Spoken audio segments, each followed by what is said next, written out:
समितीतर्फे आयोजित या सत्कार सोहळ्याकरता आपल्या सर्वांचे मनापासून स्वागत करतो।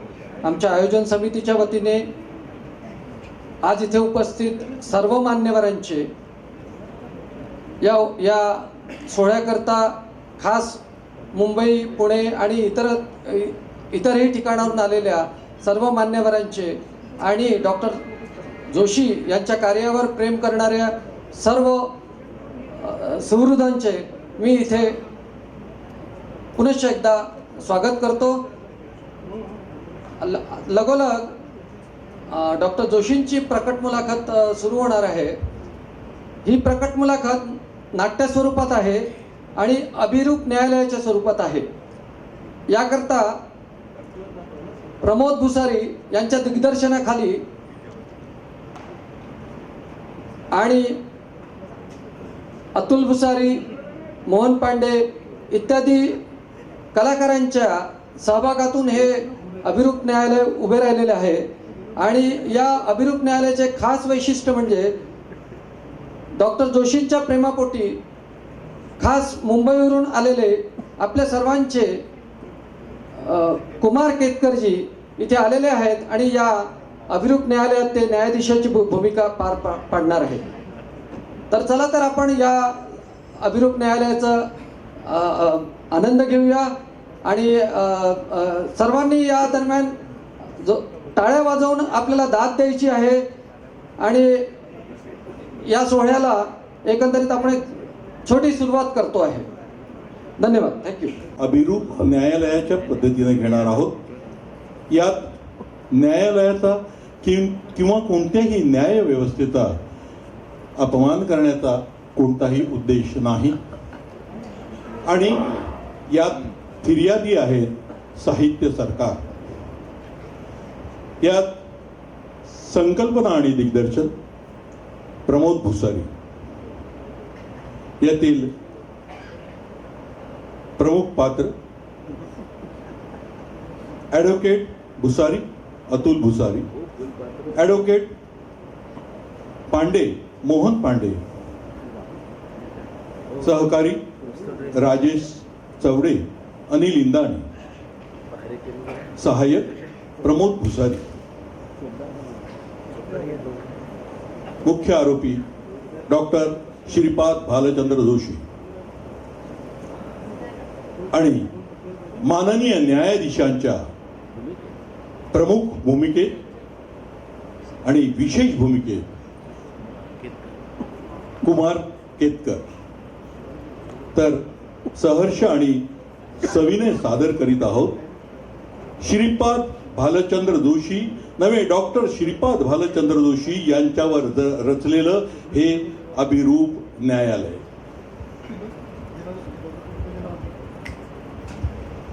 हॅलो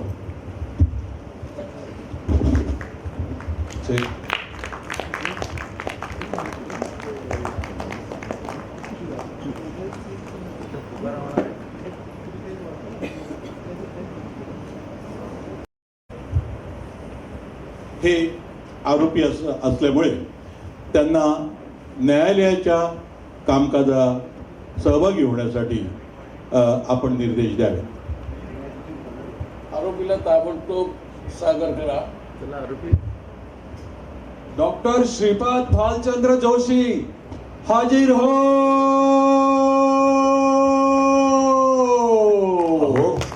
मराठीत बोला आणि आचार्य घ्या त्यांचं नाव। हो, आचार्य डॉक्टर नाही, आचार्य श्रीपाद भालचंद्र जोशी उपस्थित व्हा।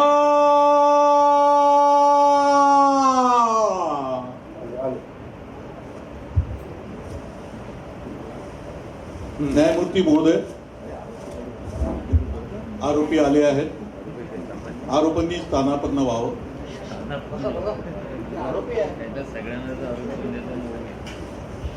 न्यायमूर्ती महोदय, आरोपींवर अनेक आरोप आहेत आणि आरोपी आजपर्यंत कोणाच्या हाती लागत नव्हते।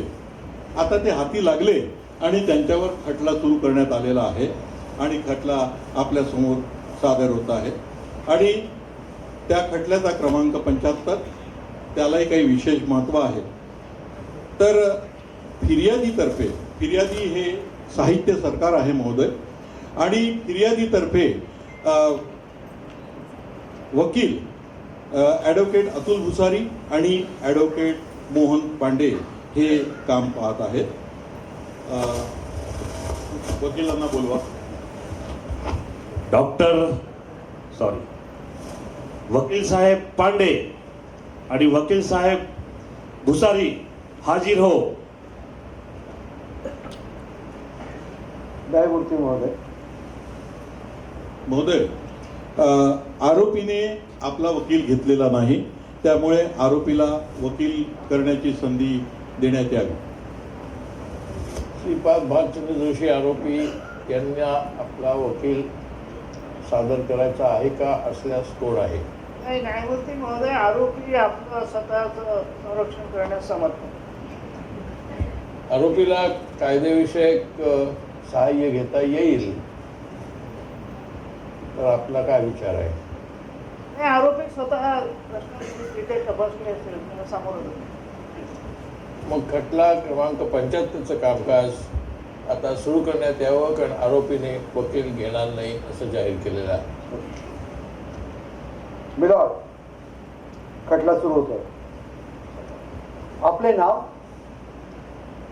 नाव? मला डॉक्टर श्रीपाद भालचंद्र जोशी असं म्हणतात. हो, श्रीपाद भालचंद्र जोशी की doctor Shripad Bhalchandra Joshi? Doctor Shripad Bhalchandra Joshi. Doctor आहेत का? हा. अरे थांब, मला तुम्ही सकाळपासून जरा सर्दी पडशाने खूपच बेजार झालं. मला की नाही डॉक्टर, सकाळपासून असं घशाला खूप हे असं सर्दी पडश. शरीराचे डॉक्टर नाहीत ते. मग ते आचार्य पदवी मिळालेले डॉक्टर आहेत, PhD.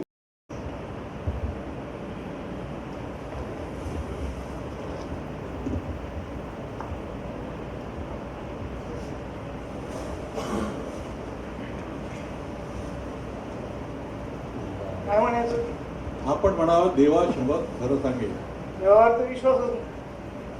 ज्यांच्यावर विश्वास मी आहे, स्वतःला स्मरून, माझ्या विवेकाला स्मरून सांगतो की जे काही सांगेल, जे आरोप असतील त्याचे जे उत्तर देईल ते अत्यंत प्रामाणिकपणे देईल. ठीक आहे, आपला देवावर विश्वास नाही, आपण आपल्या विवेकाला स्मरून जे काही आपल्याला सांगायचं आहे ते पूर्ण सत्य सांगावे. मिलॉर्ड, आरोपी हे एक ज्येष्ठ ख्यातनाम विचारवंत समीक्षक, अभ्यासक आणि वक्ता या नात्याने सर्वत्र ओळखले जातात. त्याचप्रमाणे ऐन उमेदीच्या काळात वैचारिकता, काव्यात्मकता आणि अगतिकता नाही आहे ते. प्रागतिकता. सॉरी, नाही, प्रागतिकता असे बहुविध आणि बहुआयामी स्वरूपाचे व्यक्तित्व घडविण्यामध्ये कोणकोणत्या व्यक्तींची प्रेरणा महत्वपूर्ण ठरली हे आरोपींनी कोर्टात सांगायला पाहिजे. न्यायमूर्ती महोदय, प्रश्नामध्ये जो विचारला जातो आहे त्यामध्ये कोणीतरी व्यक्ती असेल तरच ती प्रेरणा देऊ शकते असं गृहीत आहे. आणि हे ईश्वर सत्ता अशा संस्कारातून आलेली या प्रश्नाची सगळी मांडणी आहे. कोणीतरी एक विशिष्ट व्यक्ती, एक विशिष्ट सत्ता, एक विशिष्ट संकल्पना, एक विशिष्ट स्त्री, एक विशिष्ट पुरुष हेच फक्त प्रेरणा देत असतात याच्यावरती आरोपीचा विश्वास नाही. आपल्या अवतीभोवती भोवतालामध्ये प्रेरणा देणारे इतके घटक असतात, ते फक्त व्यक्तीच नसतात आणि त्या व्यक्ती सुद्धा स्वयंप्रेरित नसतात, काही कोणीकडून तरी प्रेरित असतात. त्यामुळे प्रेरणा ज्याची त्याला कशाची घ्यायची हे ठरवायचं स्वातंत्र्य असलं पाहिजे आणि ते आरोपीने सतत घेतले.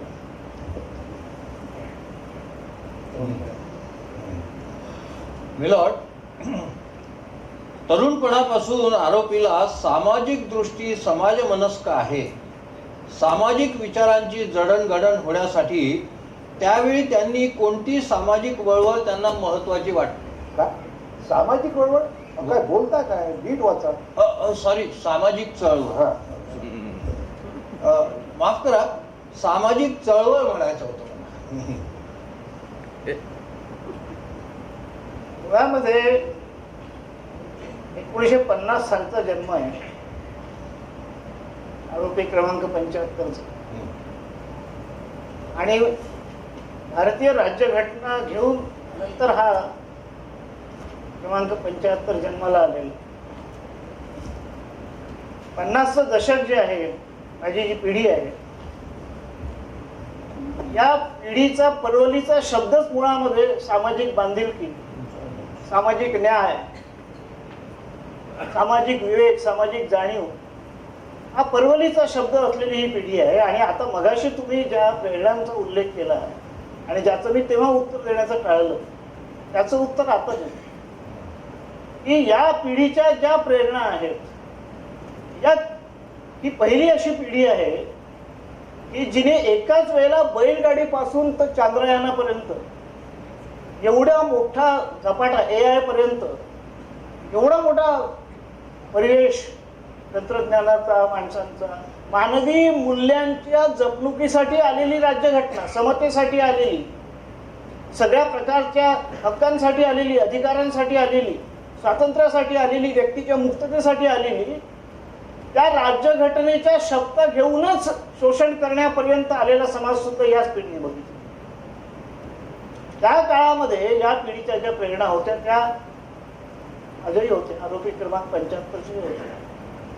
कुठून आली ही सामाजिकता, का आली ही सामाजिक बांधिलकी, का सामाजिक न्यायाबद्दल बोललं जात होतं, का भारतीय राज्यघटना आली? ही राज्यघटना या देशातल्या हजारो वर्षांच्या प्रचंड मोठ्या लोकसंख्येला शिक्षणापासून, अर्थसत्तेपासून, न्यायापासून जे काही वंचित करण्यात आलेलं असेल, त्या स्वातंत्र्यानंतर प्रत्येक माणसाला, प्रत्येक जातीच्या, उपजातीच्या, प्रत्येक संस्कृतीच्या, प्रत्येक धर्माच्या ही राज्यघटना सर्व धर्मीयांना समान न्याय देते, समान मानते, कोणालाही वरचा आणि खालचा मानत नाही. दुर्दैवाने अद्यापही या पिढीवर जो संस्कार ज्या राज्यघटनेचा झालेला आहे आणि जिच्यासाठी ही पिढी आणि हा आरोपी क्रमांक 75 तळमळतोय, ते अजूनही वयाच्या 75व्या वर्षी त्याला ते स्वप्न राज्यघटनेचं साकार झालेलं दिसत नाहीये. त्यावेळेचा संस्कार, त्यावेळेच्या प्रेरणा या पिढीवर कोणाच्या होत्या? लेखकांमध्ये कोण होते? लेखकांमध्ये बंगालच्या लेखकांची भाषांतरं होत होती. टागोरांपासून वरेरकर, शरदचंद्र चॅटर्जी यांना अनुवादित करत होते. या पिढीवरती, महाराष्ट्रातल्या पिढीवरती महात्मा फुले असतील, डॉक्टर बाबासाहेब आंबेडकर, शाहू यांची नावं घेतली जातात. गांधी, आंबेडकर, लोहिया, सगळे स्वातंत्र्य सेनानी ही जी पिढी आली ती या सगळ्यांनी जे काही दिलेलं होतं त्या संचिताच्या पार्श्वभूमीवर आली. त्यामुळे ही पिढी कोणी एका विशिष्ट दैवताच्या प्रेरणेने घडलेलीच नाही. या व्यतिरिक्त या पिढीवर जो संस्कार होता, तुमच्या 2 प्रश्नांची मी एकत्र उत्तर देतोय, हा ज्याला आपण तथाकथित पाश्चात्य म्हणतो आणि आज आपणच पाश्चात्य झालो आहोत आणि ते पौरात्यांचं बोट धरण्यासाठी आपल्यासोबत येऊ पाहत आहेत. आपण अभारतीय झालो, आपलं अभारतीयकरण झालं. पाश्चात्यांना पाश्चात्य म्हणत म्हणत आपण पाश्चात्यांच्या सगळ्या जे काही दोष सांगत होतो त्याच्या पलीकडे सगळे दोष आपल्यामध्ये घेऊन घेतले जे त्यांच्यातही नसतील. परंतु त्यावेळेला साहित्यामध्ये सार्त्र, कामू, काफका यांचा प्रचंड प्रभाव होता. माझ्या आधीच्याही पिढीवर होता, माझ्याही पिढीवर होता. अनियतकालिकांची प्रचंड मोठी चळवळ त्या काळात आकार घेत होती.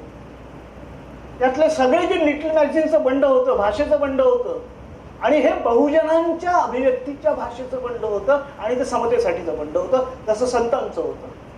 संतांच्या सामाजिक समतेपासून तर सार्त्र, कामू, काफका यांच्या अस्तित्ववादी जाणीवेला पूर्ण आपलं या सगळ्यांची प्रेरणा घेऊन आणि या संपूर्ण रुसोपासून तर अमेरिकन राज्यक्रांती, फ्रेंच राज्यक्रांती, रशियन राज्यक्रांती, पलीकडे चीनमध्ये जे काही घडत होतं हे सगळं ही पिढी फार आत्मीयतेने बघत होती. त्यातून या पिढीचं आणि या आरोपीचं तुम्ही जे मला जे उत्तर अपेक्षित आहे ते घडले.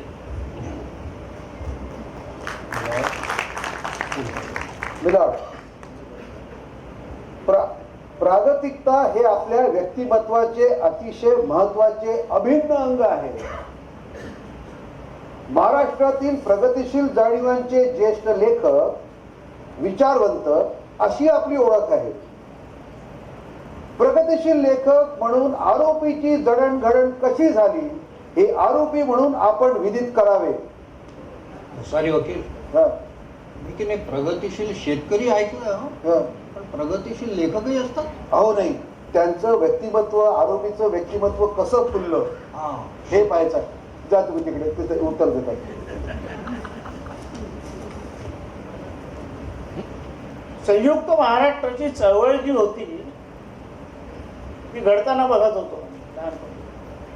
आणि आम्ही नागपूर विदर्भात असल्यामुळे विदर्भ आंदोलनही बघत होतो एकाच वेळी. हा जो सगळा प्रगतिशीलतेचा प्रांत आहे, आपल्याकडे काही काही संज्ञा उच्चारल्या की त्याला एक लेबल लावायचं. प्रगतिशीलता ही, प्रगतिशील म्हटलं म्हणजे तो कम्युनिस्टच असायला पाहिजे. ठेकेदारी नाही आहे कम्युनिस्टांची प्रगतिशीलता. प्रगतिशील लेखक संघ मी जेव्हा इथे स्थापन केला, चालवला, फुलवला, वाढवला, तेव्हा आमचं पहिलं वाक्य हेच होतं की प्रगतिशीलता ही काही आपल्याला मार्क्स पासून घ्यायची गरज नाही आहे आणि ही काही फक्त कम्युनिस्ट पक्षाची किंवा कम्युनिस्ट विचारवंतांची ठेकेदारी नाही आहे. तुमचे संत प्रगतिशील नाही आहेत का? म्हणा तुम्ही प्रगतिशील नाही आहेत. डॉक्टर बाबासाहेब आंबेडकर प्रगतिशील नाही आहेत का? म्हणा तुम्ही प्रगतिशील नाही आहे. म्हणता का? जर तुमच्या परंपरेमध्ये वेदांच्या नास्तिक दर्शनांपासून, लोकायतांपासून, चारवाक बुद्ध जैनांपासून एवढी प्रचंड प्रागतिक परंपरा या झाल्यावर मराठी भाषा विभागाचे पहिल्यांदा आम्ही तेव्हा म्हणत होतो की जिल्हा पातळीवरच्या संमेलनांच्या कार्यकर्त्यांना, तळ पातळीवरच्या, त्याला शासनाने मदत करावी. तेव्हा आम्ही 1 लाख मागत होतो. तेव्हा पैशाचं मूल्य जे होतं त्यात. आज ती 40 वर्षानंतरची मागणी. आता महत्व पटलं मराठी भाषा विभागाला. ते कशासाठी पटलं त्याच्यावर स्वतंत्र भाष्य करावं लागेल. परंतु आम्ही जिल्हा साहित्य संमेलनांना 36ही जिल्ह्यामध्ये शासनाने शब्द आमचा वापरलाय. जिल्हा साहित्य संमेलन चळवळ महाराष्ट्रामध्ये रुजवण्यासाठी प्रत्येक जिल्ह्याला 5 लाख रुपये तुम्ही घ्या. संमेलन तुमच्या जिल्ह्यात सरकार देईल, पुढचे 2 वर्ष त्या जिल्ह्याला देणार नाही.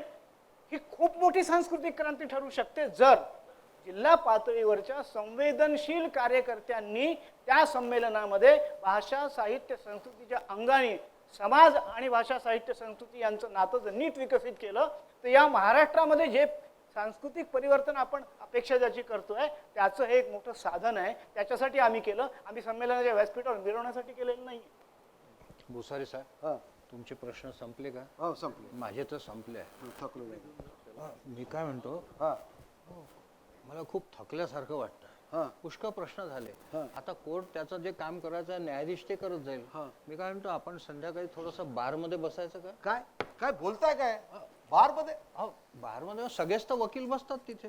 कोर्टाची, वकिलांची बार रूम? हा हा, बार रूम. अच्छा अच्छा अच्छा अच्छा. अच्छा, बार रूम म्हणतात का त्याला? हा, हा. हा, तिथे आपण बसूया. हा. न्यायाधीश महोदय आता निकाल देतील. हा. अच्छा. न्यायमूर्ती महोदय, आरोपीवरचे सर्व आरोप, आरोपीने त्याचा केलेला खुलासा यावरून सारेच आरोप सिद्ध झाले आहे. तेव्हा आरोपी कठीण शिक्षेस पात्र आहे. हो, त्याला कठीणात कठीण शिक्षा दिली कठीण पाहिजे. आणि कठोरात कठोर शिक्षा त्याला मिळावी, या शिक्षेसाठी तो पात्र आहे. आपण बोला. असं दोन्ही वकिलांचं मत आहे. हो.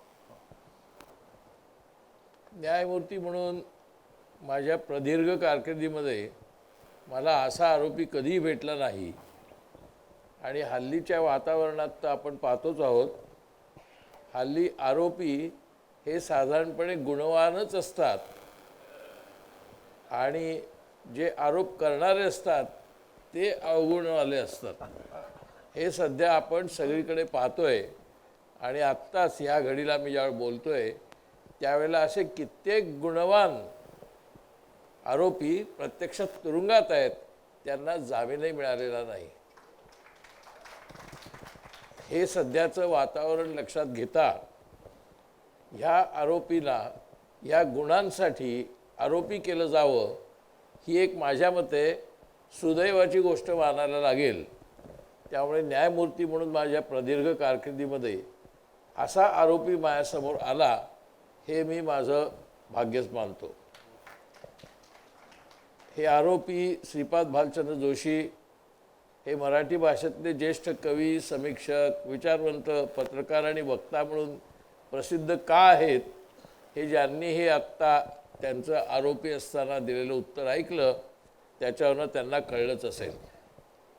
आता ह्याच्या पलीकडे कदाचित त्यांच्यावरती पुन्हा खटला भरवावा लागेल, परंतु ह्या एका बहुआयामाच्या व्यक्तित्वाचे धनी ते असल्यामुळे आणि त्यांना त्यांच्या भाषा अस्मितेची जागा ठरवून समाजाची सेवा केल्याचं त्यांनी कार्य केलेलं असल्यामुळे त्यांच्या सर्व लिखाणांमध्ये ही जी प्रयोगात्मकता दिसते त्याचा विचार करून आम्हाला न्यायनिवाडा करावा लागेल. मराठी भाषेला अभिजात भाषेचा दर्जा मिळावा यासाठी त्यांनी चालवलेलं आंदोलन कसं फलद्रूप झालं आहे हे आपण पाहिलं आहे. जरी प्रत्यक्षात अजून ती अभिजात भाषा कशी अंमलात आणायची याच्याबद्दल संबंधितांनी कोणताही खुलासा केलेला नाही आणि कोणतीही पावलं उचललेली नाहीत. त्यामुळे फक्त पहिल्या पातळीवरती विजय जो झालेला आहे तो श्रीपाद भालचंद्र जोशी यांच्यामुळे झालेला आहे. त्यांची एकूण सगळी मुसाफिरी आपण ओळखतोच. प्रायोगिक नाट्यलेखनामध्ये तर ते हातीच लागत नाहीत इतक्या आहेत. मुद्दा असा आहे, या संबंधात आम्हाला एक बहिणाबाईंच्या कवितेचा संदर्भ आठवतो. मन पाखरू पाखरू त्यांची काय सांगू मात, आता होतं भुईवर गेलं गेलं आभायात. त्याप्रमाणे ते प्रत्यक्ष कधी हाती लागले नाहीत. त्यांच्यावर चालवलेला हा खटला यापूर्वीच चालवून ते शिक्षेस पात्र ठरले असते असे आम्हाला वाटते. उशिरा का होईना पण ते सापडले आणि खटल्याची कार्यवाही झाली. आता वेळ आहे ती त्यांना शिक्षा सुनावण्याची. खरं तर कोणत्याही न्यायाधीशाला कितीही कठोरातली कठोर शिक्षा सुनावताना खंत वाटत असते, पण आता मला तशी वाटत नाही.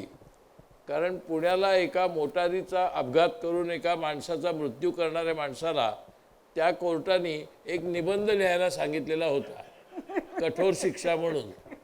त्या न्यायाधीशाचं अनुकरण करावं असा माझ्या डोक्यात विचार आला आणि म्हणून मी यांच्यावरती अशीच कठोरातली कठोर शिक्षा करणार आहे. त्यातला एक भाग असा आहे की त्यांनी हे जे त्यांच्यावरती आरोप केलेले आहेत ते तसेच चालू ठेवावेत, ते गुन्हे त्यांनी कायम करत राहावं, ही एक त्यांना एक शिक्षा आहे आणि ते मग त्या शिक्षेस पात्र ठरतात.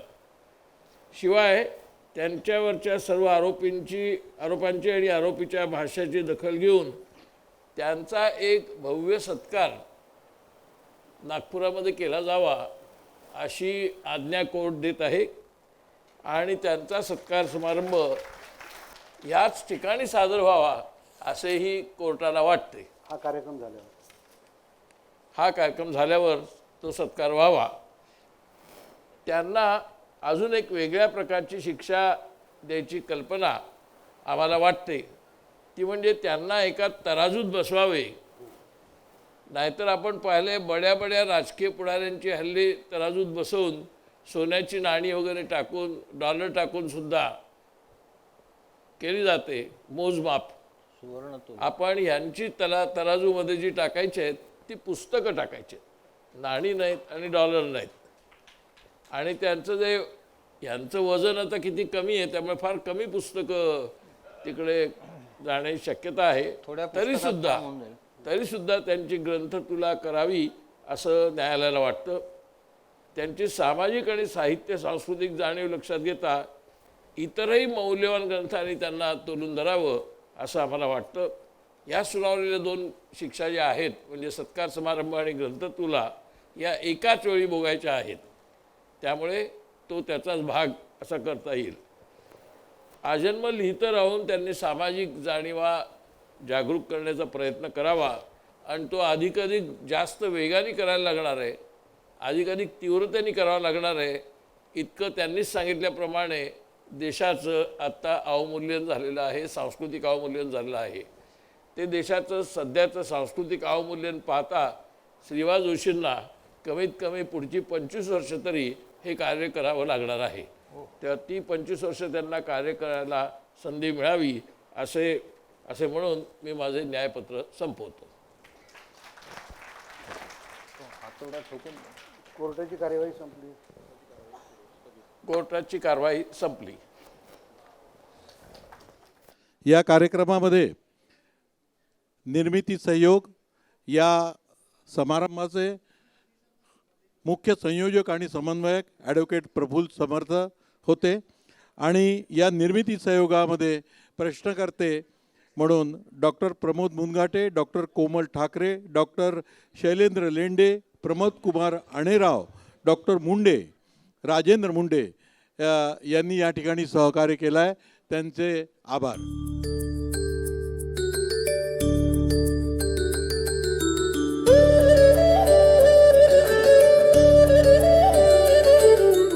डॉक्टर श्रीपाद भालचंद्र जोशी यांच्यावरील आरोप सिद्ध होऊन त्यांना शिक्षा करण्यात येत आहे.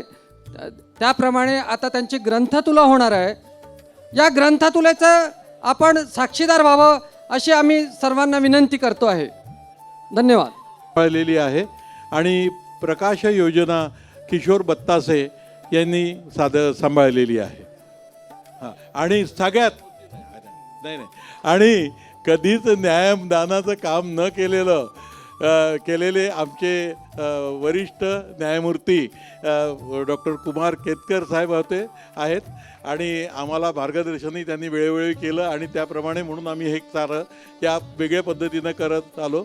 आणि आभार मुख्य म्हणजे सत्कार मूर्तीचे आभार मानणं फार महत्त्वाचं आहे. सत्कार मूर्तींनी त्यांना दिलेला रोल कोणतीही पूर्वतयारी आम्ही कोणतेही स्क्रिप्ट न देता त्यांनी आपली चांगली भूमिका वठवली आहे. त्याबद्दल त्यांचे आभार. राज्यसभेचे माजी खासदार असलेले ज्येष्ठ पत्रकार डॉक्टर कुमार केतकर. पहिला एक खुलासा, मी डॉक्टरेट केलेली नाही आणि डॉक्टरही नाही. नाही, मगाशी तुमचा तो संवाद होता म्हणून म्हटलं. त्याच्यामुळे मी पत्रकारच होतो आणि अजूनही पत्रकारच आहे. पत्रकारितेच्या भूमिकेतनंच मी न्यायाची बाजू घेण्याचा प्रयत्न करत असतो. कदाचित त्याच्यामुळे यांनी मला ही भूमिका सादर करायला सांगितली असेल. थँक्यू. बराच वेळ झाला. मी आणि भुसारी साहेब आता बार रूममध्ये जातोय. आपल्या धुळ्याचे कोल्हापूरचे प्राचार्य डॉक्टर सुनील कुमार लवटे यांचा एक सुंदर लेख आलेला आहे. त्याच्या काही प्रती आपल्याला प्राप्त झालेल्या आहे. सर्व इच्छुकांना त्याची या साधना मासिकाची एक प्रत देण्यात येणार आहे. कृपया सहकार्य करावे.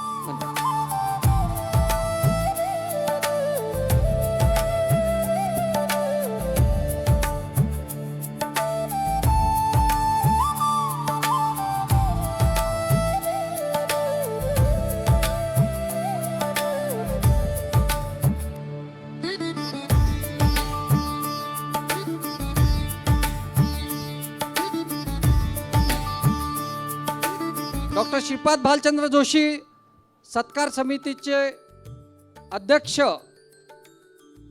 माननीय डॉक्टर शरदजी निंबाळकर यांचे जोरदार टाळ्या वाजवून स्वागत करावेत. त्यांनी या सत्कार समितीचे अध्यक्षपद स्वीकारलेले आहे आणि त्यांच्या प्रोत्साहनाशिवाय हा सत्कार सोहळा शक्यच नव्हता असं म्हणायला मला पूर्ण वाव आहे. त्याचबरोबर पुण्यावरून या कार्यक्रमासाठी आलेले खास पाहुणे डॉक्टर श्रीपाद भालचंद्र जोशी यांचे मित्र डॉक्टर श्रीपाल सबनीस पूर्व संमेलनाध्यक्ष हे खास करून येथे आलेले आहे. त्यांचेही स्वागत जोरदार टाळ्यांनी करावे. आपल्या नागपूरच्या ज्येष्ठ स्वातंत्र्य सेनानी लीलाताई चितळे या पुष्पवर्षाव करून शुभाशीर्वाद देत आहेत. डॉक्टर लीलाताई चितळे यांचे टाळ्या वाजवून जोरदार स्वागत करण्यात यावे. ते जरी नसले तरी त्या यज्ञाचे तेज अजून महाराष्ट्रभर देशभर पसरत राहणार आहेत. त्यातले मुठभर तेज घेऊन मी माझे मार्गदर्शक, माझे मित्र, माझे एन्सायक्लोपीडिया असलेल्या श्रीपाद भालचंद्र जोशींच्या सत्कारासाठी आलेलो आहे. मी काही मोकळ्या हाताने आलो नाही. हे खरे तर त्यांच्याच परंपरेतले आहेत. कुसुमाग्रज, बाबूराव बागुल, अजूनही काही नावं सांगता येतील. मी नाशिकहून ह्या परंपराच घेऊन आलो नाही, तर नाशिकला याहीपेक्षा काही वेगळ्या परंपरा आहेत. गोदेच्या काठावर विकसित झालेल्या, राम मंदिरासमोर लढाईच्या रूपाने व्यक्त झालेल्या त्या सगळ्या सामाजिक राजकीय परंपरांचं संचित घेऊनसुद्धा मी यांच्या सत्कारासाठी आलेलो आहे. अरे आता चहा देऊ नको ना, हे एक तर मला कशाला बोलायला उठवलं पहिल्यांदा. अरे देऊ नको ना, नको देऊ. चहा पीत बसल्यावर माझं कोण ऐकतील मग इथे.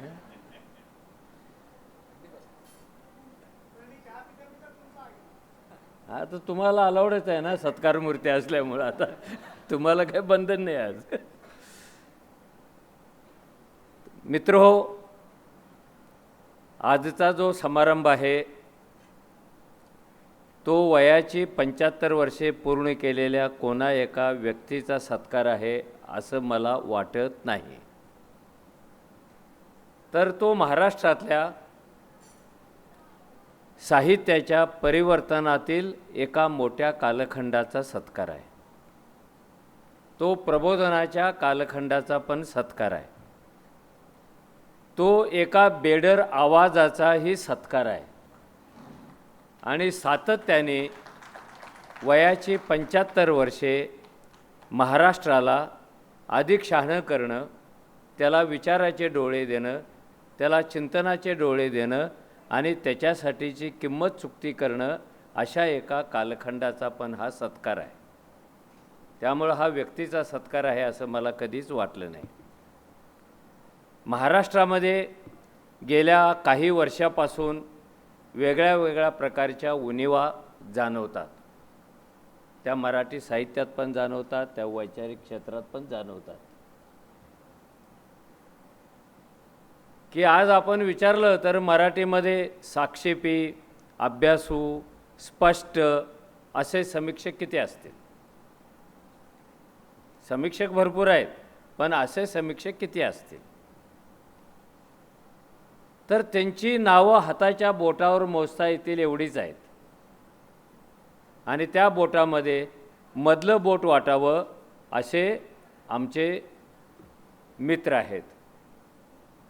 मी गेली 50 वर्षे माझं जसं जगण्याचं आकलन वाढलं, लिहिण्याचं आकलन वाढलं, तसं मी त्यांचं मिळेल ते वाचत आलो, त्यांच्याबरोबर बोलत आलो. आणि गेल्या 15-20 वर्षापासून तरी मी त्यांना,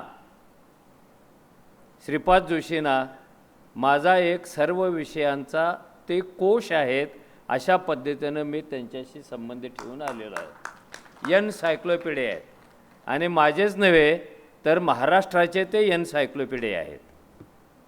अशा माणसाच्या सत्काराला जाताना मला खूप आनंद होतो. मी त्यांच्याशी जेव्हा जेव्हा बोलतो तेव्हा बोलताना काही माहिती सांगताना ते कशाचाही आव आणत नाहीत. जो प्रश्न विचारतो त्याच्या बरोबरीने जाऊन, त्याच्या मनात जाऊन, त्याच्या हृदयात जाऊन ते त्याच्या प्रश्नाची उकल करतात. अगदी 2च दिवसापूर्वी आम्ही चर्चा करत होतो की हुशार कावळा ही कथा कोणी लिहिली, जे पाठ्यपुस्तकात होते. आणि मला आठवतं मी प्रश्न विचारून मोकळा झालो आणि ते पुढचे 2 दिवस त्याचा पाठपुरावा करत होते. काही मिळवलं की मेल कर, काही मिळाले की मेल कर. मी तिकडे शोधत होतो. मला वाटले की एक छोटा विषय होता हुशार कावळा कोणाचा, पण त्याचा भाग कुणाचे आपल्या लक्षात नाही. मी त्यांना सांगत होतो नारायण सुर्वेंची ते कथा होते, पाठ्यपुस्तकात होती, दुसरीला होती. मग त्यांच्याकडे वेगळी माहिती मिळाली. मग कुणीतरी पांडेंचा पण एक कावळा होता. मग आम्ही म्हणत होतो की हा कावळा गेली 70 वर्षे मराठी माणसाच्या मागे लागलेला आहे. त्याच्यातला सुर्व्यांचा किती, पांडेंचा किती, पंचतंत्रातला किती, इतकी छान आपण चर्चा करत होतो. आणि प्रत्येक वेळेला मला असं वाटतं की अशा चर्चेतून की आपल्यामध्ये काहीतरी एक उजेड तयार होतो. जसा उजेड मगाशी आपण जे अभिरूप न्यायालयामध्ये पाहिला, ते संपल्यानंतर मला असं वाटत होते की हा सत्काराचा समारंभ त्या कार्यक्रमाबरोबरच संपायला पाहिजे.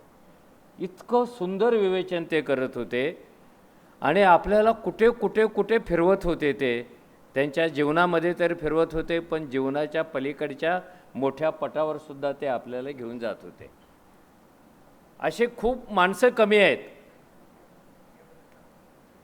खूप माणसं कमी आहेत की ज्यांना आपण मोठी माणसं म्हणावीत. असं आपण मोठी माणसं कोणाला म्हणतो? ज्याच्या नावामागे पदव्या आहेत, ज्याला काही प्रतिष्ठा प्राप्त झालेली आहे, ज्याने काही पुस्तकं खूप लिहिलेली आहेत, ज्याच्याकडे सत्ता आहे, त्यांना आपण मोठी माणसं म्हणतो. पण त्यांना मोठी माणसं म्हणू नयेत. श्रीपाद भालचंद्र जोशी सारख्यांनाच मोठी माणसं म्हणावं, कारण त्याने आपल्या आयुष्यात इतकी माणसं घडवलेली आहेत, इतकी माणसं उभी केलेली आहेत. जो माणसं घडवतो तो मोठा माणूस असतो. स्वतःचा आयडेंटिटी कार्ड दाखवत, बायोडाटा दाखवत फिरणारा कधी मोठा नसतो. आयुष्यभर माणसं घडवलेली आहेत. आणि हे माणसं घडवण्याचं काम आपल्यातल्या समाजस्थितीमध्ये इतकं सोपं नाही आहे.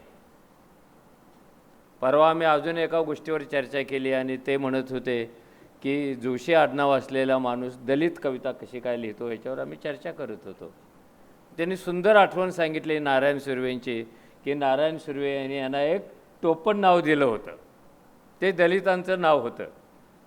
कारण इथली व्यवस्था इतकी रिजिड आहे, कुणी काय लिहायचं, कसं लिहायचं हे ते अगोदरच ठरलेलं आहे. म्हणजे कांबळे कितीही असला उंचीनं मोठा तर तो चांगलं लिहिणारच नाही, आणि जोशी कितीही छोटा असला उंचीने तर तो चांगलं लिहिणार. हे त्यांनी खोडून काढलं, हे खोडून काढलं ना. आणि ते जे मुलाखती सांगत होते की त्यांची जडणघडण करणाऱ्या ज्या काही व्यक्ती, परिस्थिती, घटना, घडामोडी त्यातून ते घडत गेलेले आहेत. आणि हे घडणं सगळ्यात अवघड होतं. मला पुन्हा नारायण सुर्व्यांचीच कविता आठवते की लोहार पोलादाला जसं भट्टीत घालून आकार देतो, तसं श्रीपाद जोशी आयुष्यभर रोज आपल्याला कोणत्या ना कोणत्या भट्टीत घालून घडवत आलेले आहेत. आणि त्या घडणीची आज 75 वर्षे पूर्ण होत आहेत. त्यांना अभिवादन करण्यासाठी मी इथे आलेलो आहे. हे घडणं अवघड असतं. मी गेली 50 वर्षे पाहतोय की व्यवस्थेच्या संदर्भामध्ये तिच्या दुरुस्ती सुचवण्यासाठी अतिशय परखड, स्वच्छ आणि स्पष्ट बोलणारा त्यांच्यासारखा महाराष्ट्रात दुसरा माणूस नाही आहे. कुणी वाईट वाटून घेऊ नये, कुणी वाईट वाटून घेऊ नये. त्यांच्यासारखा दुसरा माणूस नाही आहे. मराठी भाषा, मराठी संस्कृती, मराठी लिपी, मराठा माणूस, मराठी माणूस, मराठी पर्यावरण याच्यामध्ये त्यांनी वेगळे वेगळे प्रयोग केलेले आहेत. आणि प्रत्येक वेळेला त्यांच्या प्रयोगाचं एक सूत्र आहे, जो नाही रे वर्ग आहे त्याच्याकडे आपल्याला जायचं आहे. जो चेहरा गमावलेला वर्ग आहे त्याला चेहरा देण्याचं काम आपल्या समीक्षेतून, आपल्या कवितेतून, आपल्या कथेतून, आपल्या भाषणातून देण्याचं ते सातत्याने करतात. अथक काम करणारा हा माणूस आहे. म्हणजे मी खूप मोठ्या मोठ्या समारंभात त्यांना पाहिले, पण ते थकलेले कधी मला दिसलेले नाही आहेत. आणि त्याचं कारण ते सतत काम करत राहतात, म्हणूनच ते थकत नाही आहेत. म्हणूनच ते स्वल्पविरामाकडे आलेले नाही आहेत. आणि पूर्णविराम तर अजून लांब आहे. हा प्रवास त्यांचा अशा एका अनेक पातळ्यांवरचा चालू आहे. कुणीतरी मगाशी म्हणालं हे अवघड आहे की समीक्षक म्हणून काम करणं, कवी म्हणून जगणं, समाजाच्या जीवनाचा हिस्सा होऊन जगणं, त्याच्या बदल करण्यासाठी जगणं, शिक्षकाची भूमिका घेऊन जगणं, पत्रकाराची भूमिका घेऊन जगणं, हे म्हणावं तसं सोपं नाही आहे. हे तोच माणूस करतो की त्याने एक शब्द वापरला की मी स्वतःला उसवत गेलो. हे उसवणं जेवढं महत्त्वाचं आहे तसं ते पुन्हा स्वतःला शिवत पण आलेले आहेत. उसवणं आणि शिवणं ह्या दोन्हीच्यामध्ये रक्ताच्या चिळकांड्या उडत असतात. हे काय सहज नाही होत. तुम्ही उसवायला गेला चिळकांड्या उडतात, पुन्हा टाके घालायला गेला तरी चिळकांड्या उडतात. हे जोशी सरांचं आयुष्य हे उसवणं आणि हे शिवणं आणि त्यातून उडणाऱ्या चिळकांड्या याच्यामध्ये आपल्याला शोधावं लागतं. ते कुठल्या पुस्तकात आपल्याला सापडत नाही आहे. ह्या ज्या व्यवस्था वेगळ्या वेगळ्या तयार झालेल्या आहेत, त्या व्यवस्थेची चिकित्सा निर्भीडपणे करण्याचं काम त्याने, मी ते साहित्य महामंडळात होते, विदर्भात होते, आणि मी तेव्हापासून म्हणजे जेव्हा त्यांच्याशी माझी ओळख झाली ह्या साहित्य क्षेत्रामध्ये आणि साहित्याच्या क्षेत्रात काम करणाऱ्या लोकांशी माझी ओळख झाली, तेव्हापासून मी त्यांना पाहतो आहे की त्यांची एक सैद्धांतिक भूमिका आहे. ती भूमिका ते वेगळ्या वेगळ्या प्लॅटफॉर्मवर मांडत येतात. म्हणजे म्हणून आपल्याला आश्चर्य वाटतं असतं की मोठा समीक्षक कविता कशी का लिहितो, आणि आपल्याकडे तशी परंपरा नाही. सगळ्या समीक्षकांनी कविता लिहिली. समीक्षा म्हणजे हे काहीतरी गांभीर्याचं काम आहे आणि कविता म्हणजे साधं सुलभ काम आहे, अशा पद्धतीनं आपण पाहतो. आणि प्रत्येक क्षेत्रामध्ये नवीन काय करता येतं हे ते माझ्या पिढीला, माझ्या अगोदरच्या पिढीला, त्याच्या अगोदरच्या पिढीला सांगत आलेले आहेत. त्यामुळं मराठी साहित्याचा, मराठी समीक्षेचा, महाराष्ट्रातल्या परिवर्तनवादी चळवळींचा, इथल्या संघर्षाचा, सुरू असलेल्या झालेल्या संघर्षाचा इतिहास उद्या कोणी तरुण माणूस लिहिल तर मला 100% खात्री आहे त्या इतिहासाच्या पुस्तकामध्ये श्रीपाद जोशींच्यासाठी खूप मोठी जागा राखून ठेवावी लागेल. इतकं 75 वर्षाचं त्यांचं काम आहे आणि ते सगळं लोकांच्या समोर आहे. हा माणूस व्यवस्था कोणतीही असो, ती कोणत्या संस्थेची असो, सरकारची असो, मंत्र्यांची असो, इतकं निर्भीडपणे, म्हणजे त्यांनी जे मराठी भाषेच्या संदर्भामध्ये त्याला अभिजात दर्जा मिळाला, त्याचं नेमकं महत्त्व काय हे एकटे स्पष्टपणे सांगत होते. आणि बाकीचे सगळे लोक जणू अभिजात दर्जा मिळाला म्हणजे मराठीला एक संजीवनी मिळालेली आहे किंवा नाशिकच्या गोदावरीत पडलेला अमृताचा कुंभ मिळालेला आहे, थेंब मिळाले, आता मराठीचा उद्धार होणार, अशा भ्रमात आहेत अजूनही. त्यामुळे लोक सण साजरा करायला लागलेत आता, जसा शिमग्याचा सण तसा अभिजात दर्जा. आणि मला कळतच नाही काय होणार आहे नेमकं, ते स्पष्ट सांगत होते. मला अजूनही भाषेच्या अंगाने त्यांचा अभ्यास खूप आहे की माझं त्यांचं एक मत पडलं की आपले सरकार गेल्या 2 वर्षापासून मराठी भाषेविषयी रोज एक घोषणा करतं, रोज एक घोषणा करतं, ह्याला असा दर्जा, ती कमिटी, अमुक कमिटी, समिती, असं रोज आहे. आणि मला अजूनही वाटतं की श्रीपाद जोशींच्या मताशी मिळतं जुळतं असं एक वाक्य डॉक्टर शिवराम कारंतांचं मी ऐकलं होतं. आणि ते इतक्या सुंदर प्रसंगी मी ऐकलं होतं की कुसुमाग्रज आणि कारंत नाशिकमध्ये एकत्र आलेले होते एका कार्यक्रमाच्या निमित्ताने. खरं म्हणजे त्यांना कर्नाटकातून जाऊन आणण्यामध्ये माझी भूमिका, सकाळची भूमिका महत्त्वाची होती. आणि त्या दोघांची चर्चा इंग्रजीत चाललेली मी एकटा ऐकत बसलो होतो, तिघं. आणि कुसुमाग्रज कासावीस होऊन म्हणाले की मिस्टर कारंत, तुमच्या कर्नाटकातलं सरकार खूप चांगलं आहे, ते भाषेविषयी किती करतं, संस्कृतीविषयी किती करतं, याला एवढं अनुदान देतं, त्याला तेवढं अनुदान देतं, एवढ्या कमिट्या स्थापन करतं. कारंत सगळे ऐकून शांतपणे म्हणाले, मिस्टर शिरवाडकर, तुमचा महाराष्ट्र खूप सुखी आहे, कारण इथल्या सरकारने एवढा हस्तक्षेप केलेला नाही आहे. आणि त्याने एकच वाक्य विचारलं, भाषा जगवण्याचा आणि सरकारचा संबंध काय असतो? संबंध काय? भाषा लोक जन्माला घालतात, लोक भाषा जगवतात, लोक भाषेला तसं रूप देतात. लोक हा इथला महत्त्वाचा घटक आहे जो श्रीपाद जोशींनी सुरुवातीपासून पकडलेला आहे. सरकार एक छोटी पायरी आहे. तुम्ही सरकारच्या दारात रोज भीक मागायला गेला भाषेच्या नावाने, 2 दिवस भीक देतात आणि तिसऱ्या दिवशी तुम्हाला गुलाम करतात. आणि गुलाम काय भाषेचं रक्षण करू शकत नाहीत. ही जी त्यांची काळाच्या पुढची ही जी दृष्टी आहे ती मी सातत्याने पाहत आलेलो आहे. महाराष्ट्राच्या सांस्कृतिक क्षेत्राची जडणघडण कशी असायला पाहिजे, कशी होती, ह्याच्या त्यांच्या म्हणून कल्पना आहेत. आणि त्या महाराष्ट्रात साठीपासून झालेल्या संघर्षातून जन्माला आलेले आहेत. म्हणजे ते ज्यांच्या सावलीमध्ये राहिले, ती नावं जरी तुम्ही मगाशी ऐकली असती तर कोणत्या झाडाखालून हे आलेले आहेत हे तुमच्या लक्षात येईल. आणि झाडाखालून येण्याला सुद्धा एक किंमत चुकवावी लागते. हे पुन्हा पुन्हा मी सांगतो. ते म्हणाले नामदेव ढसाळांना मी ऐकलं, गोलपीठ ऐकलं. हे सांगणं पण आज धाडसाचं आहे आणि तेव्हा ऐकणं पण धाडसाचं आहे. अशा परिस्थितीत आपण होतो.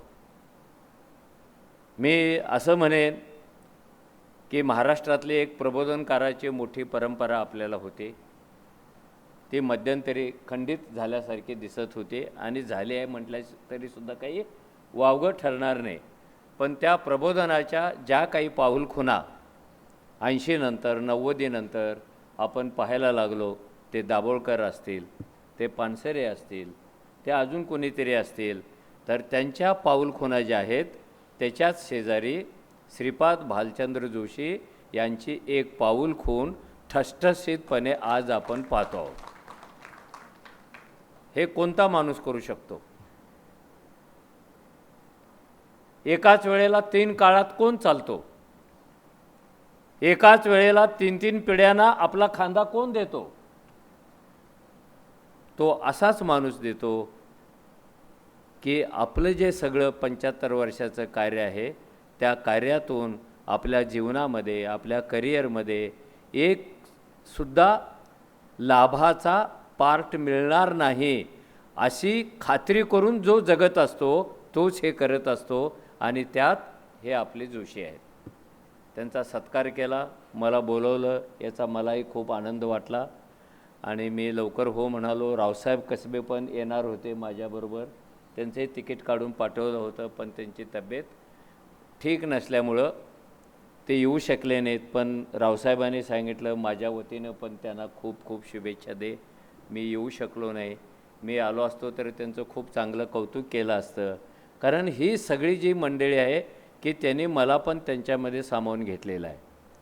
4 वर्षापूर्वी या महाराष्ट्रामध्ये मार्क्स आणि गांधी आंबेडकर यांची चर्चा करणं तोंडची गोष्ट होती का? आणि आज तर आहे का ती? आज तर अजून अवघड झाली. मार्क्स आणि गांधी यांची चर्चा करणं, मार्क्स आणि आंबेडकर यांची चर्चा करणं, गांधी आणि आंबेडकर यांची चर्चा करणं. आणि तुम्हाला आश्चर्य वाटेल, त्या चर्चेचा प्रारंभ बिंदू श्रीपाद भालचंद्र जोशी यांच्या सक्रिय सहभागाने रेशीम बागेजवळच झाला होता. हे अजून किती धाडस आहे.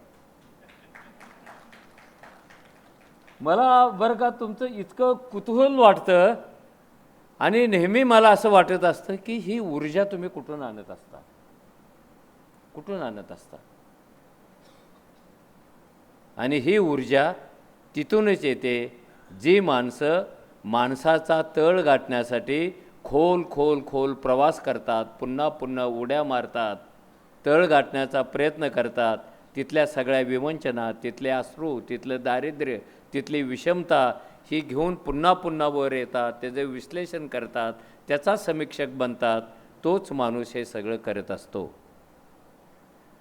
मला वाटतं की माझ्या पिढीला आणि माझ्या अगोदरच्या पिढीला माझ्याकडे खूप काही आहे हे सांगण्याची शक्यता कमी कमी होत चाललेली आहे. त्या काळामध्ये तुमचा सत्कार होतो. तो दीवारमधला डायलॉग आहे की नाही, तो कुणीतरी बच्चन त्याला सांगतो मेरा पास बंगला है, पैसा है, मोटर है, गोरी बायको है वगैरे वगैरे तो सांगत असतो. आणि त्याला एकच उत्तर देतो, मेरे पास माँ आहे. माँ शब्द आपण काढून टाकू आणि हमारे पास श्रीपाद भालचंद्र जोशी आहे. एवढं वाक्य जरी लक्षात ठेवलं तरी मला वाटतं की आपला प्रवास वैचारिक जो आहे तो सुखकर होण्याची शक्यता आहे. धन्यवाद. त्या दिवशी लेखनाची गरज संपेल ना. आम्हाला जे हवं आहे तसं जग नाही आहे, ते विकृत आहे, ते सुकृत करायचं आहे. जर सुकृत जग असेल, सत्याचं जग असेल, अहिंसेचं जग असेल, करुणेचं जग असेल, प्रज्ञेचं जग असेल, समतेचं जग असेल, तर श्रीपाद भालचंद्र जोशीला कविता लिहायची गरज काय आहे? ते नाही आहे. ते निर्माण करायचं आहे. आणि हे केवळ आणि केवळ उदय सामंतांच्या अजून एका विधानाबद्दल मी समाचार असा घेणार आहे. ते असं म्हणाले की तुम्ही मराठी सक्तीची करा, इंग्रजी करा किंवा हिंदी करा, मला त्या राजकारणात पडायचं नाही. का नाही पडायचं तुम्हाला या राजकारणात? तुम्ही राजकारणातून आले ना, आणि हे राजकारणच आहे. हिंदीची सक्ती लादणं, मग ती विड्रॉ करणं, मग तिसरी भाषेची सक्ती लादणं, मग ती पण रद्द करणं, आम्ही तुमचं अभिनंदन करून घेणं तुम्ही आमच्याकडून, आणि पुन्हा वरती आमच्या उरावरती त्रिभाषा सूत्रासाठी समिती लादणं राजकारण नाही आहे. आणि या महाराष्ट्राच्या मराठी ज्याची राजभाषा आहे, मी इथे जाहीररीत्या ही अपेक्षा संपूर्ण महाराष्ट्राच्या वतीने आणि मराठी भाषिक समाजाच्या वतीने व्यक्त करतो की या राज्याच्या मराठी भाषा मंत्र्यांनी तरी ठामपणे ही भूमिका घेतली पाहिजे की मराठीशिवाय अन्य कोणतीही भाषा महाराष्ट्रात सक्तीची असता कामा नये आणि आमच्या बाजूने उभं राहायला पाहिजे. आमचे मंत्री आहात, आमच्या भाषेचे मंत्री आहात, मराठीचे मंत्री आहात. अत्यंत महत्वाच्या या दोन गोष्टी ते तिथे बोलून गेले.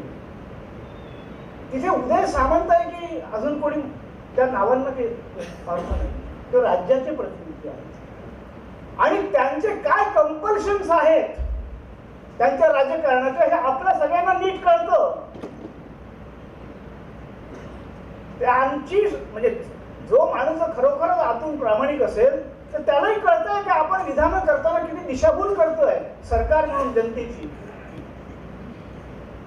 तेही हतबल आहेत, तेही एका व्यवस्थेच्या हाती फक्त काम करत आहेत. जशी माध्यमं एका विशिष्ट वर्चस्वाच्या खाली काम करतायत अर्थसत्तेच्या, राजसत्तेच्या, तशीच ही माणसं सुद्धा राजकारणातली जी कोणत्याही पक्षाची असो, मुळामध्ये भारतात विरोधी पक्ष निर्माण झालेला नाही ना अजून जनतेचा एकही. जे आहेत ते फक्त सत्तेवर नाहीत म्हणून विरोधात आहेत, विरोधी पक्ष नाही. तुम्हाला मला अपक्षच नाही आहे, आपण ना अपक्षांचा पक्ष करू शकतो. मुद्दा आहे की जोपर्यंत आपण आपल्या तामिळनाडू सारखं, केरळ सारखं, आंध्र सारखं, पूर्वेतल्या भाषांसारखं जोपर्यंत आपण मराठी भाषेचं, संस्कृतीचं अत्यंत सक्षम आणि समर्थ बहुजनांवरती राजकारण करत नाही, तोवर आपण भाषेबद्दल बोलण्याचा आपल्याला नैतिक अधिकारच नाही आहे. आपण मगाशी फार चांगलं बोलले, कुमार केतकर म्हणाले की हा सगळा विरोध कोणाचा आहे? हा सरकारचा नाही आहे, हा केंद्राचाही नाही, राज्याचाही नाही आहे. त्यांनी बिलकुल अचूक मर्मावर बोट ठेवलं की हा जो 50-60 कोटीचा तथाकथित मध्यम वर्ग आहे, जो वेतनभोगी आहे, जो लाभार्थी आहे, जो आपल्या सुरक्षेसाठी तोंड उघडत नाही आहे, तोंडाला पट्ट्या लावून बसलेला आहे, त्याच्यात लेखक आहे, विचारवंत आहे, कलावंत आहे, तथाकथित सगळे आहेत. हा जो मूग घेऊन बसलेला वर्ग आहे हा दोषी आहे. हा देतो ना, सरकार निवडून कोण देतं? जनप्रतिनिधी कोण असतं? तुम्ही आम्हीच देतो ना. त्यांना दोष देऊन मी तर कधीच सरकारला आणि सत्तेला फक्त दोष देत नाही. People get the government they deserve. लोकच तसे असतील तर सत्ता तशीच राहील. लोकच जर स्वतःची दिशाभूल करून घेणारे असतील, लेखकच जर स्वतःची फसवणूक करून घेणारे असतील, विचारवंतच जर स्वतः स्युडो असतील, कृत्रिम असतील, काय फरक राहिला आहे आर्टिफिशियल इंटेलिजन्समध्ये तुमच्यामध्ये? तुम्ही स्वतःच तर कृत्रिम झालेला आहात, व्यवस्थेचं भाट झालेला आहात. भाषा, साहित्य, संस्कृती ही अत्यंत मूलभूत बाब आहे जी संपूर्ण व्यक्तीच्या जीवनाला नव्हे, समाजाला, राष्ट्राला, अनेक राष्ट्रांमधले संघर्ष, युद्ध हे भाषेसाठी आहेत. आणि अनेक ठिकाणी भाषेतून राष्ट्र निर्माणही झाली आहेत आणि भाषेसाठी राष्ट्र विलगही झालेली आहेत. आजही चालू आहे युद्ध युक्रेनमध्ये. इतक्या महत्त्वाच्या गोष्टीकडे गेले 75 वर्ष आम्ही हे जे आयुष्य सूत्र घेऊन काम करतो आहे,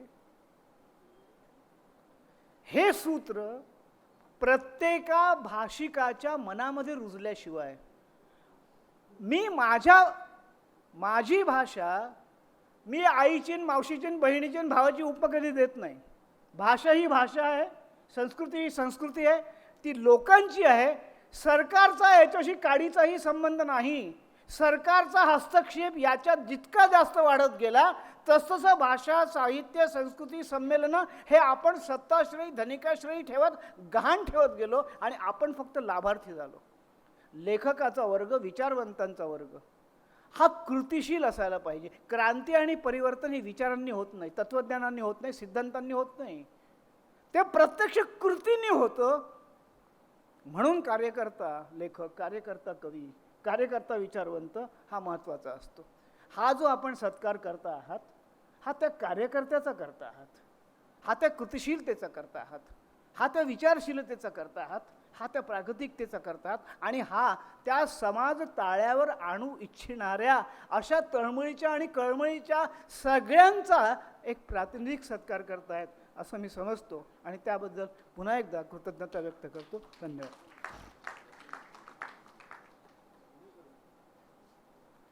धन्यवाद डॉक्टर जोशी सर.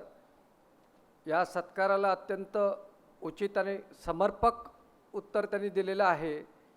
आपली अशी विचारधारा, ही जी विचारधारा आहे ती आम्हाला सतत प्रभावी दिसायला हवी आणि ती आम्हाला त्यातून आम्हाला काहीतरी नेहमीच मिळत राहील याची आम्हा सगळ्यांना खात्री आहे. आता अत्यंत एक महत्त्वाचं सुरुवातीला एक मला सांगायचं आहे. आपण आता या सोहळ्याच्या पूर्णत्वाकडे जातो आहे. हे झाल्यानंतर याच्यानंतर वैयक्तिक आणि संस्थांचे सत्कार होणार आहेत. त्या अगोदर आभार प्रदर्शन आहे आणि मला एक सूचना करायची आपल्या सर्वांना. येथे उपस्थित सर्वांना माझी नम्र विनंती आहे की इथे सहभोजनाची व्यवस्था करण्यात आलेली आहे. आपल्या सन्माननीय पाहुण्यांसोबत आपण सर्वांनी आम्हाला सहभोजनामध्ये सहभागी व्हावं अशी माझी समितीतर्फे आपल्या सर्वांना आग्रही विनंती आहे. आता आभार प्रदर्शनामध्ये आम्ही मौखिक आभार न मानता सर्व सन्माननीय पाहुण्यांचे एका छोट्याशा कृतीमधून आम्ही आभार मानत आहोत. या सर्वांना आम्ही इथे उपस्थिती दिल्याबद्दल, आवर्जून दूरवरून आल्याबद्दल आम्ही त्यांचे एक सन्मान चिन्ह देऊन आम्ही एक छोटासा आम्ही त्यांचे आभार मानतो आहे. कृपया मला जोरदार टाळ्या वाजवून सहकार्य करावे. आपण सुरुवात लीलाताई चितळे 95 वर्षाच्या. आम्ही जेव्हा त्यांच्या घरी गेलो, निंबाळकर सर होते आणि इतकं सुंदर त्यांनी आम्हाला कौतुक केलं आणि प्रोत्साहन दिलं की ते शब्दात व्यक्त करणं शक्य नाही. त्यांचा सत्कार करण्यासाठी, त्यांचा अभिनंदन करण्यासाठी लाडू आम्हाला खिलवलं त्यांनी स्वतःच्या हाताने आणि हा सत्कार सोहळा संस्मरणीय होईल याकरता आम्हाला शुभाशीर्वाद दिलेत. त्याबद्दल लीलाताई, आम्ही संपूर्ण सत्कार समितीच्या वतीने आपले अत्यंत आभारी आहोत. मी तुमच्या सत्काराकरिता आमच्या सचिव डॉक्टर विशाखाताई कांबळे यांना यांना पुढे यायला विनंती करतो आहे. आता नाशिकवरून खास आलेले डॉक्टर श्रीपाद भालचंद्र जोशी यांचे मित्र उत्तम कांबळे यांच्या सत्काराकरिता आमचे उपाध्यक्ष डॉक्टर केशवरावजी भांडारकर यांना मी आमंत्रित करतो आहे. डॉक्टर भांडारकर हे नागपूर विद्यापीठामध्ये विद्याशाखा विभागाचे डीन होते आणि ते भंडाराच्या मनोहरभाई पटेल कॉलेजचे प्राचार्य राहिलेले आहेत. नबीरा महाविद्यालयाचे काटोलचे प्राचार्य राहिलेले आहेत. उत्तम कांबळे, श्रीयुत उत्तम कांबळे यांच्याकरिता डॉक्टर केशवराव भांडारकर.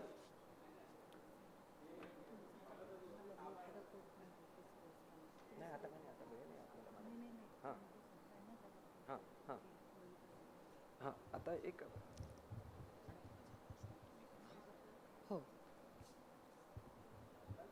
त्यानंतर या समितीचे अध्यक्षपद ज्यांनी स्वीकारलं आणि या समितीला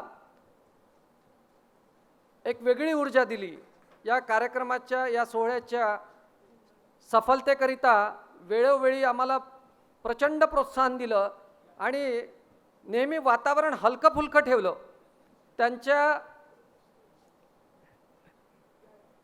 ते असताना आम्हाला कधीच कुठलंही दडपण आलेलं नाही. असे आमचे सर्वांचे लाडके आणि सर्वात तरुण, या समितीचे सर्वात तरुण डॉक्टर शरदराव निंबाळकर यांच्या सत्काराकरता मी डॉक्टर प्रदीप आगलावेजी आमचे उपाध्यक्ष यांना आमंत्रित करतो आहे आणि सर्वांनी मिळून त्यांचं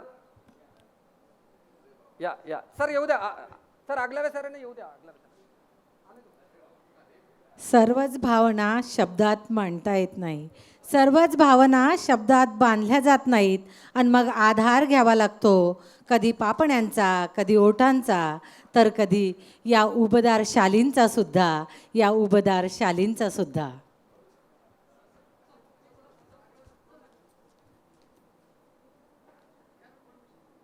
त्यानंतर आमचे दुसरे एक तरुण आणि आत्ताच त्यांची नवीन ओळख आम्हाला कळलेली आहे, मुळात कवी असलेले आमचे कार्याध्यक्ष डॉक्टर पूरणचंद्र मेश्राम यांच्याकरिता मी डॉक्टर बळवंत भोयर यांना आमंत्रित करतो आहे, आमचे सचिव.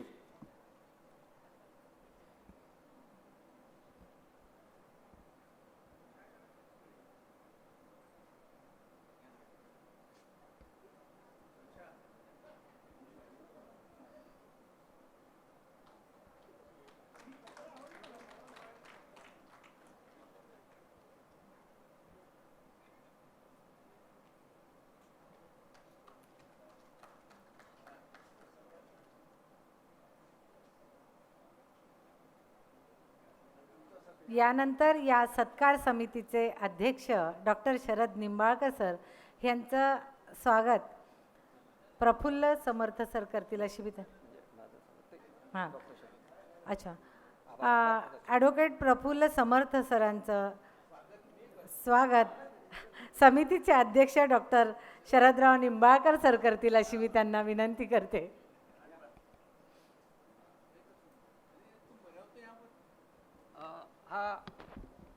हे सन्मान चिन्ह वगैरे स्वीकारताना मी आशा करतो माझ्या या सोहळ्याकरता घेण्यात आलेल्या परिश्रमांना आणि त्यातील चुकांना ते आपल्या पोटात घेतील आणि मला माफ करतील.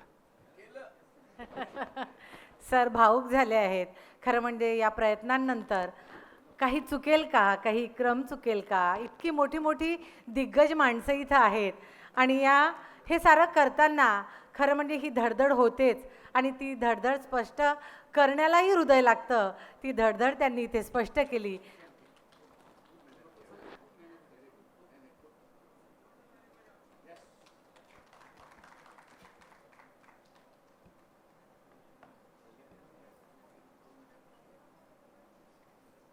आता मला प्रश्न पडला आभार प्रदर्शनामध्ये मी कुणाचे आभार मानून कुणाचे नाही. त्याकरता मी एकच सांगेल, तुम्ही आमची पत्रिका हाती घ्या. काही पत्रिका आता माझ्याजवळ आहे, ती अवश्य हाती घ्या. नाही नाही ती पत्रिका बघितल्यानंतर आपल्याला कळेल या पत्रिकेत असलेल्या प्रत्येक नावाने आम्हाला कुठल्या ना कुठल्या स्वरूपात मदत केलेली आहे. नुसतं कार्यकारी मंडळातल्या लोकांनीच यामध्ये परिश्रम घेतलेले नाही. या सत्कार सोहळ्याला अनेक पैलू आहेत. काही नियोजित प्रकल्प पण होते काही, आणि ते काही प्रमाणात पुढे पण गेलेले आहे. उदाहरणार्थ स्मरणिका, त्याच्यावर खूप छान काम झालेलं आहे. आम्हाला खूप चांगले लेख मिळालेले आहे. हां, त्याकरिता एक स्वतंत्र कार्यक्रम पुढे घेण्यात येणार आहे आणि संपूर्ण महाराष्ट्रामध्ये डॉक्टर श्रीपाद जोशी, भालचंद्र जोशी यांच्या आजच्या सोहळ्याच्या निमित्ताने गौरवपर लेख प्रकाशित झालेले आहेत. त्यामध्ये मला आवर्जून नाव घेता येईल कोल्हापूरचे प्राचार्य डॉक्टर सुनील कुमार लवटे. अत्यंत सुंदर लेख लिहिला आहे, साधना मासिकात तुम्ही आपण बघितलं असेल. त्यानंतर दिल्लीचे श्यामकांत जागीरदार यांनी तरुण भारतसाठी लेख लिहिला. त्यानंतर डॉक्टर श्रीपाल सबनीस यांनी महाराष्ट्र टाइम्ससाठी तिन्ही आवृत्तीमध्ये हा लेख आलेला आहे. त्यानंतर लोकमतमध्ये आजच इथे श्रीमंत माने आपले संपादक आहेत लोकमतचे, ते इथे उपस्थित आहेत. डॉक्टर निंबाळकरांनी त्याकरता अथक परिश्रम घेतले. त्यांचे किती आभार मानू काय, मला माझ्याजवळ काही शब्द नाही आहे. त्यानंतर नागपुरातील आम्ही पत्रकार परिषद घेतली. त्या पत्रकार परिषदेला तिथले व्यवस्थापक, 2 व्यवस्थापक आहेत तिथे. विनोद देशमुख यांनी आपला लेख पाठवलेला आहे. ते पुण्याला होते, त्यांनी अत्यंत 1 दिवसाच्या कालावधीमध्ये लेख पाठवला, तो आम्ही स्मरणिकेत घेणार आहोत. दुसरे एक व्यवस्थापक प्रभाकरची दुपारे, ते आमच्या समितीत आहे आणि त्या दिवशी ते पत्रकार परिषदेला समोर पत्रकारांमध्ये बसले असताना मी म्हटलं नाही, ती तुमची जागा नाही, तुम्हाला इकडे आयोजकांमध्ये यायचं आहे. तुम्हाला एक सांगतोय की या सत्कार सोहळ्याला मध्ये तुम्ही कुणीच पाहुणे नाही आहात. हे पाहुणेसुद्धा आपल्या आयोजकांपैकीच आहे, कारण डॉक्टर श्रीपाद भालचंद्र जोशी यांचा उचित सत्कार करण्याकरता ते अत्यंत आवश्यक होतं आणि त्याकरता आपण सर्वांनी मनापासून आम्हाला सहकार्य केलेलं आहे. अनेक लोकांनी आम्हाला धनराशी देऊन आम्हाला सहभाग व्यक्त केलेला आहे.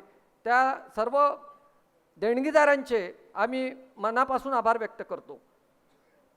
हा हॉल आम्हाला मिळावा, आम्ही पूर्ण दिवसाचा साठी मागितलेला होता. हा हॉल आम्हाला वनामतीच्या व्यवस्थापनाने उपलब्ध करून दिला. खरं म्हणजे इथे ट्रेनिंग चालतं, एक मोठी बॅच इथे सध्या आलेली आहे. त्या अशा परिस्थितीत सुद्धा त्यांनी हा हॉल दिलेला आहे. आमचे फोटोग्राफर प्रशांत डाळिंबकर यांचं मला आभार मानावं लागतील. ते प्रोफेशनल पत्रकार बाहेर असतील, परंतु आज ते त्यांचं कुठेच नाव नाही आहे, परंतु त्यांच्या भावना इतक्या प्रचंड आहे. त्यांनी मला अत्यंत चांगल्या सूचना केल्या आणि ते या सोहळ्यामध्ये या आयोजकांपैकी एक असल्यासारखे वावरत आहेत. त्याच्यामुळे इथे आमचे डॉक्टर संतोष दत्ता खडसे यांनी आमचं पहिलं लेटर हेड डिझाईन केलं. अत्यंत परिश्रम घेतले. काय मी व्हॉट्सॲप वापरत नाही, उधार घेतलेल्या व्हॉट्सॲपमधून मी त्यांना मेसेज पाठवायचो. ती 140-145 लोकांची समिती बनवताना आणि डॉक्टर जोशी यांच्याकडून कुठे बोट म्हणजे यायला नको की ही चूक झाली, हे ह्रस्व दीर्घ हे सगळं त्यांनी, आम्ही मराठीमधला ल असा असतो असं पहिल्यांदा मला डॉक्टर जोशींनी शिकवलं आणि जाणीव करून दिली. आणि त्यासाठी आमच्या डॉक्टर संतोष दत्ता खडसे यांनी परिश्रम घेतले. आणि तुम्हाला सांगू इच्छितो की हा सध्याच्या लिपीमध्ये ज्या कॉम्प्युटरवर लिपी वापरल्या जातात त्यामध्ये हा ल जो अक्षर आहे ते उपलब्ध नाही आहे.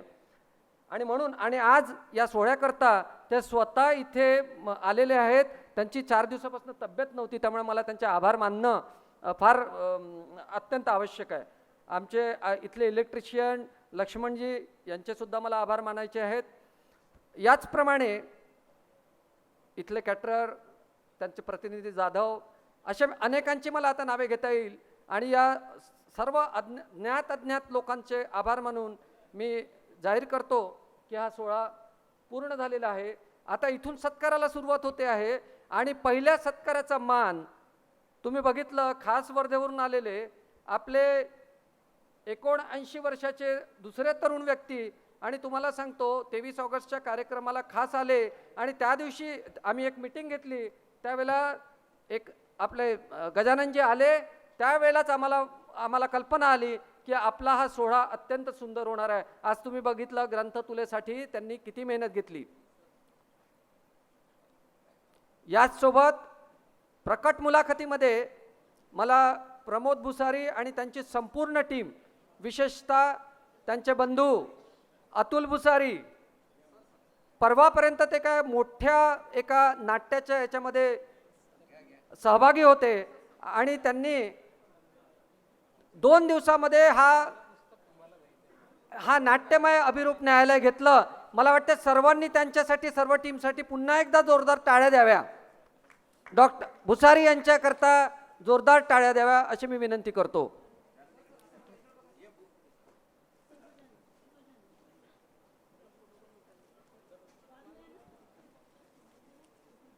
कोणी हवं? हो, डॉक्टर पूरणचंद्र मेश्राम यांच्या कामठीच्या समाजकार्य महाविद्यालयाच्या डॉक्टर रुबीना मॅडम आणि त्यांचे सहकारी इथे आलेले आहे. संपूर्ण स्टाफ इथे आलेला आहे. ते त्यांचा आम्ही आभार कसे मानावे असा मला प्रश्न पडलेला आहे. ते डॉक्टर जोशी यांचा सत्कार करतील. अनेक लोक वेळेच्या कार्यक्रम थोडा लांबल्यामुळे म्हणा किंवा काही पण ते निघून गेलेले आहेत. डॉक्टर रवींद्र शोभणे यांना सुद्धा सत्कार करायचा होता, ते आले परंतु मध्ये ते सत्कार करू शकले नाहीत.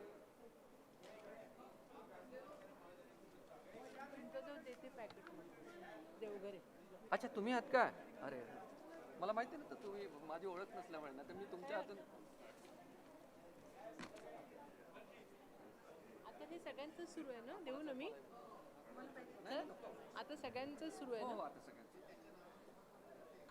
इथे आमचे एक सहकारी डॉक्टर रवींद्र देवघरे यांनी अत्यंत सुंदर एक लेख लिहिलेला आहे हिंदीमध्ये. तो त्यांनी 3 महिन्या अगोदरच पुण्यावरून पाठवला. दरम्यानच्या काळात त्यांचा एक अपघात झाला, ते येऊ शकले नाहीत. त्यांच्या भाषा भारती या संस्थेच्या वतीने त्यांच्या भगिनी श्रीमती देवघरे या सत्कार करणार आहेत. येथे धुळ्यावरून आवर्जून आलेले आमचे मित्र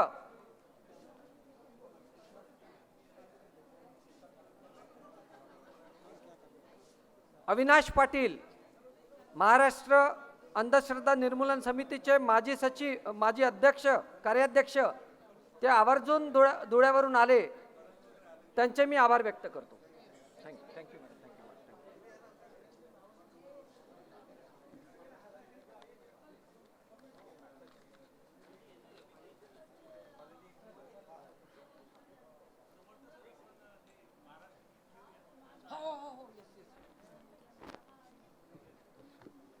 आपल्या सर्वांना सूचना आहे, आपण महाराष्ट्र गीत वाजवतो आहे.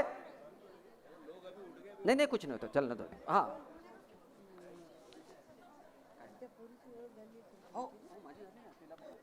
हो या काय होते माझा हक्क आहे तो. या सोहळ्याच्या यशस्वीतेकरता पडद्यामागून कार्य करणाऱ्या डॉक्टर श्रीपाद भालचंद्र जोशी यांची सुपुत्री क्षणदा श्रीपाद जोशी यांचे मला आभार व्यक्त करण्याशिवाय पर्याय नाही. मला त्यासाठी नकार देण्यात आला, तरीसुद्धा मी त्यांच्या नावाचा इथे उल्लेख केल्याशिवाय हा सत्कार सोहळा पूर्ण होणार नाही असं मला वाटते.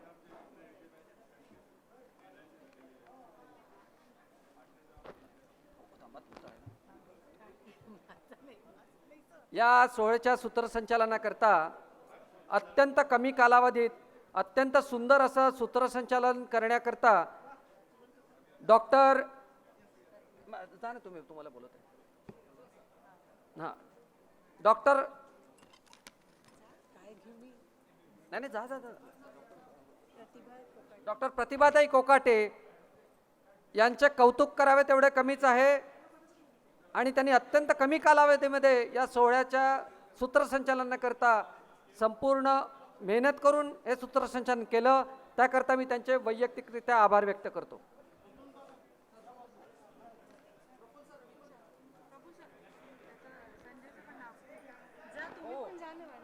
यासोबतच डॉक्टर श्रीपाद भालचंद्र जोशी यांच्या कुटुंबाचे घटक संजय गाडे यांनी संपूर्ण मागच्या काही दिवसांपासनं छोटे मोठे सगळ्या कामामध्ये आमची मदत केली. त्याकरता त्यांचे आम्ही आभारी आहोत.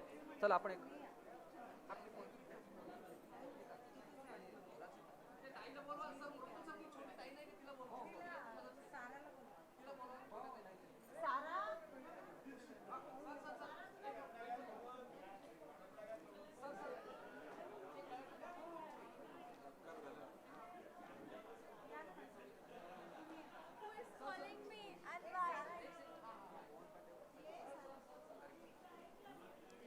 नाव घेतलं मी नाही घेतलं मग त्याच्या बाकी सहकाऱ्यांचे नाव आहेत का ते दोन नाही राहू दे घेतलं. फार सुंदर झालं अल्टिमेट. हे जायला निघाले म्हटलं नाही इथं तुम्हाला थांबायलाच लागेल सहभागीसाठी. प्लीज थांबा. तुम्ही काय कमी मेहनत केली का? नाही आम्ही केली ना. अत्यंत म्हणजे खूप चांगले